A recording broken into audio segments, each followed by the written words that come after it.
Ya, halo Pak Tutuk, selamat siang Pak. Izin ngobrol-ngobrol santai aja sih Pak, Ya. tentang UMKM nih Pak. Jadi kan saya sering banget nih Pak dengar paparan Bapak. Ya. Katanya sekarang kan lagi fenomena deglobalisasi nih Pak. Ya. Perdagangan turun, volume Ya. perdagangan dunia turun. Ya. Terus salah satu caranya ekonomi nasional ya untuk berdaya tahan itu kan melalui UMKM. Nah, kenapa Pak UMKM? Kira-kira Bapak ada penjelasan nggak Pak? Kenapa UMKM itu penting di saat-saat kayak gini Pak? Ya. Monggo, Pak. Pertama, kenapa UMKM? Ya, UMKM itu adalah pelaku-pelaku usaha yang informal, mikro, kecil. Which is mereka adalah orang-orang yang selama ini mungkin memiliki kepemilikan aset atau kekayaan yang mungkin relatif kurang beruntung atau relatif rendah.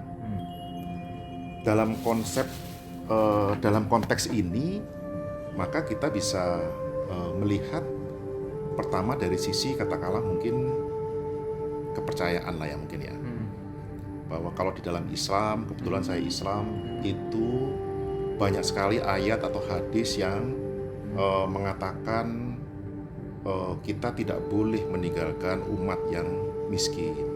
Kita tidak boleh tetangga kita kelaparan ketika kita berkecukupan, gitu ya.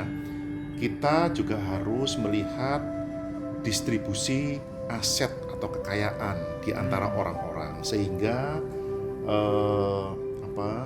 komposisi masyarakat itu lebih berkeadilan.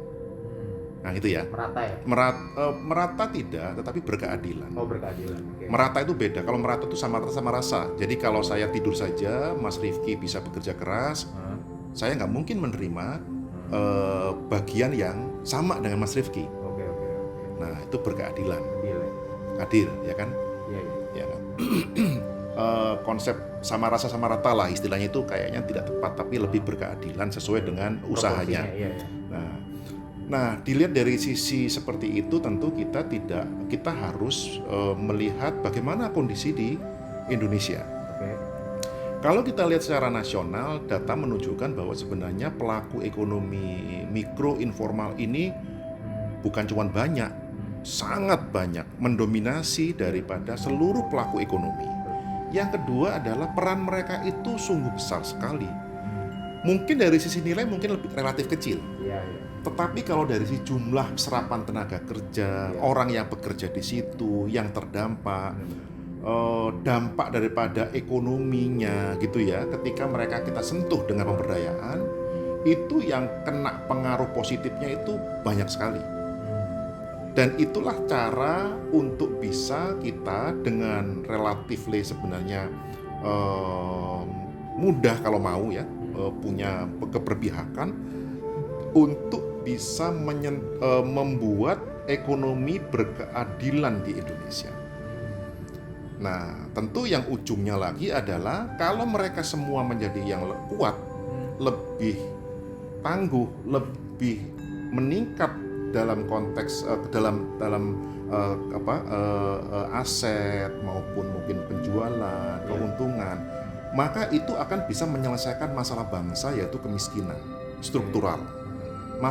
Menyelesaikan masalah inequality of income. Masalah ketidakadilan mungkin distribusi kekayaan dan sebagainya. Akses pendidikan. Ketika orang masih miskin, dia akan sulit untuk mencapai pendidikan yang sebenarnya secara teori maupun praktek, pendidikan itulah sumber daripada memecahkan satu solusi untuk memecahkan masalah peningkatan kesejahteraan bangsa. Orang yang miskin tidak bisa menyekolahkan anaknya, padahal anaknya itu pintar, misalnya seperti itu. Jadi dengan konsep ini maka mau nggak mau dari sisi apapun tidak ada alasan kalau kita tidak punya keberpihakan, tidak ada alasan untuk tidak berpihak kepada usaha informal, mikro dan kecil. Nah, seperti itu kan? Nah, itu mungkin sudah menjawab belum? Sudah menjawab. Pertanyaan saya gini Pak, setahu saya UMKM itu kan proporsi tenaga kerjanya itu banyak sekali Pak. Iya. Proporsi tenaga kerjanya itu bahkan hampir 90% kayak mendominasi jumlah tenaga kerja yang ada gitu ya UMKM-nya. Tapi kan pangsanya masih kecil tuh Pak, pangsa penjualannya gitu ya, nominalnya. Itu kira-kira root cause-nya kenapa, Pak? Ya, karena memang selama ini mungkin akses modal, akses informasi, akses pasar itu mereka punya keterbatasan. Oke. Terjadi asimetri informasi misalnya seperti oke, itu kan. Jadi informasi sudah asimetri, modalnya terbatas, ya kan? Bagaimana mereka mau menjadi pengusaha-pengusaha kelas menengah ke atas? Ya kan, pendidikan juga tentu, kesehatan juga kan gitu kan. Jadi aspeknya sangat struktural. Kalau kita bicara kemiskinan, itu kemiskinannya Nggak bisa cuma satu struktural, faktor ya? tidak satu faktor. Bisa banyak gitu. Banyak Bisa. sekali, kesehatan, pendidikan, Benar. ya kan, akses Benar. informasi, sosial, Benar sih. banyak sekali. Jadi kalau suatu hal, gampangnya beginilah.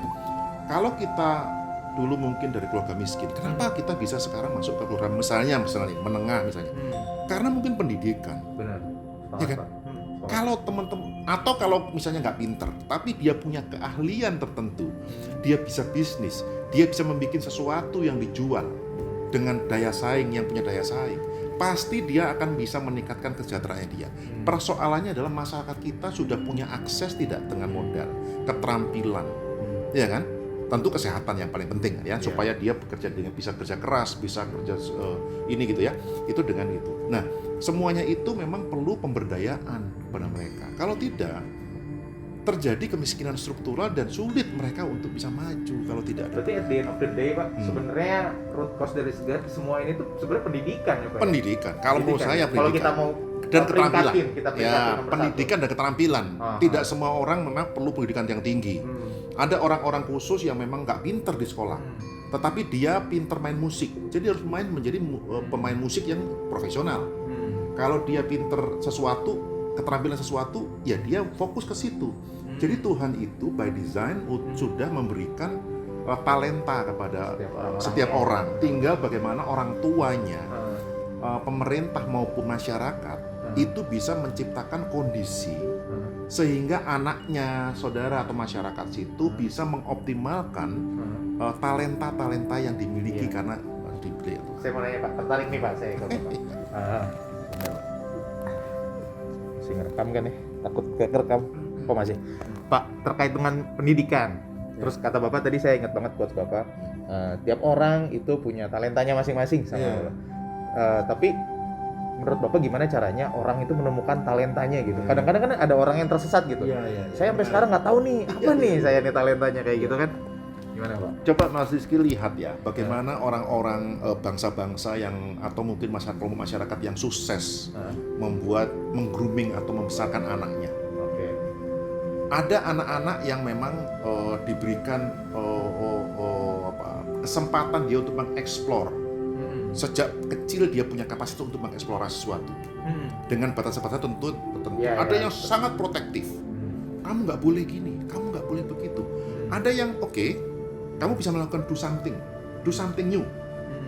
Kerjakan. Kalau Anda jatuh, Anda di situ mungkin terluka, itu biasa saja. Jadi pertanyaan tadi apa tadi? Ya, gimana caranya nemuin keahlian ya? Keahlian. Nah, dari situlah nanti ya kan grooming dia mengeksplorasi secara relatif bebas tapi terukur, keamanan dan sebagainya.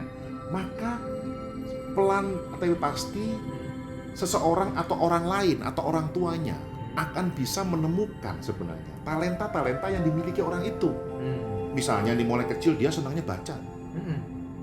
Orang ini senang, coba dikasih bacaan ini pertama yang mungkin umur berapa 10 tahun bacaannya ini semakin lama, kalau dia semakin bagus mungkin berbeda dengan orang lain, tingkat kecepatan pengetahuan membacanya lebih cepat, berarti dia punya kelebihan di situ. Atau hobinya, wah ini anak ini kok senangnya bikin sesuatu, perempuan, ini kayaknya rafting apa sesuatu lah, bikin kue atau apa. Jadi eksplorasi itu bisa dimulai sejak dini kepada anak-anak dengan memberikan iklim yang kondusif bagi dia. Jadi bisa pakai tulis itu nggak perlu mahal. Tulis itu apapun di sekeliling kita. Kalau dulu sampai zaman saya kecil, saya itu nggak punya peralatan mainan yang canggih seperti sekarang. Saya pakai daun pisang, saya pakai kulitnya jeruk Bali misalnya untuk main mobil-mobilan. Di situ saya bisa mengeksplor saya bikin rodanya kondusif tapi adaptif juga ya. adaptif Adaptif juga ya. Lihat Ada juga nih. Iya, Yang lihat kita punya situasinya apa nih. Oh iya iya. Jadi orang itu kan selalu yang bisa bertahan itu kan adaptif terhadap segala macam Iya. masa atau periode. Benar-benar. Gitu. Pak, masuk nih Pak. Ngomongin adaptif nih Pak. Ini terakhir Pak dari saya Pak.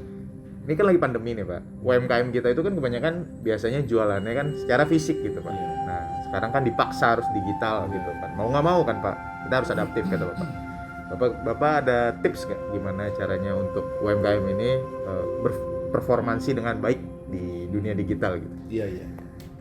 Ya, bagi saya UMKM ini pertama kali adalah merubah mindset dulu. Oke. Pola pikirnya harus dirubah. Bahwa dunia sudah berubah. Ya. Tidak bisa menjalankan dengan cara-cara lama.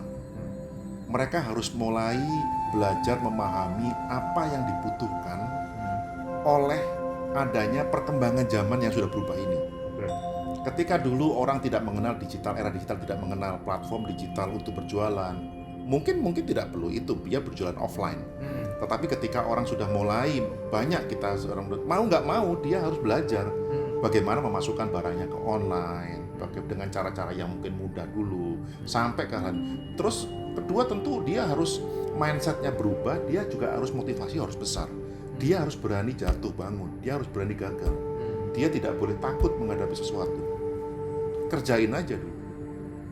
Betul-betul lakukan aja dulu gitu ya. Melakukan sesuatu yang memang segala peluang bisa digunakan. Terukur dia bisa ngukur gitu. Artinya jangan takut dengan resiko gagal. Mindset berubah, jangan resiko gagal. Selalu memperbaiki sesuatu di dalam produk yang dihasilkan. Ya kan? Agile, kalau dalam bilang itu agile kan, dalam kondisi apapun dia itu nggak pantang menyerah, nggak ini, selalu ada peluang di dalam kehidupan itu. Mau kayak apapun dunia ini berubah, itu sunatullahnya, hukum alamnya selalu ada peluang di situ dan tantangan. Ketika kita berhasil memanfaatkan peluang itu, dialah yang berhasil di dalam era perubahan-perubahan yang ada. Begitu. Coba jawab semuanya Pak. Terima kasih banyak Pak ngobrol singkatnya, mungkin nanti kita bisa ngobrol-ngobrol lainnya Pak tentang topik-topik yang lain. Makasih banyak Pak Tutut. Ya, Assalamualaikum warahmatullahi wabarakatuh.